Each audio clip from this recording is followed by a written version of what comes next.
دکتر همسرم تازه باردار شده، چه مدلی رابطه برقرار کنم؟ ببینید 3 ماه اول مدل همیشگی، 3 ماه دوم مدل سگی، 3 ماه سوم مدل گرگی. دکتر مورد اول دوم اوکی، فقط مورد گرگی چه مدلیه؟ گرگی هم والا میشینی درش زوزه میکشی.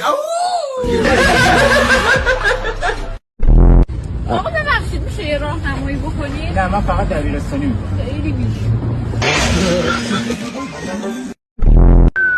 دافیه. علی سلام، خواستگار چی شد؟ گفتن نه. یعنی بعد 5 ماهم که رفتین هنوزم گفتن نه؟ کاکا هر سری که میریم میگن نه. حال تو چرا اینجا ریلکس نشستی؟ کاکا خود چیکار کنم بگن نه، من خدا دارم میکنم. آی وکیل دیرو با شوهرم دعوام شد، یه فلکس چای ریختن رو خشتکش دم دستگاهش سوخته، رفته شکایت کرده دیه میخواد دیش چند میشه؟ چپی 300 راستی هم 300 او وسطی هم 900. تا ما هرشب سوار بنز بودیم خبر نداشتیم. بابا من رو نمیشه هر بزن باسی کندومه دیگه چی همیشه میخوای بریم. بیا جان داداش بیا.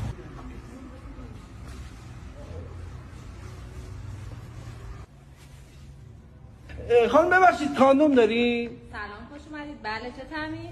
چه تامین دوست داری؟ زکی احمق، تو الان داری به من میگی، این فکر میکنی تو میخوای منو آی دکتر من مشکل زود انزالی دارم. خب حدوداً چند دقیقه طول میکشه؟ به دقیقه نمیکشه. خب چند ثانیه طول میکشه؟ به ثانیه هم نمیکشه. مثلا چجوریه؟ مثلا ای دکتر دستتو بده. حالا دست مال تو بده.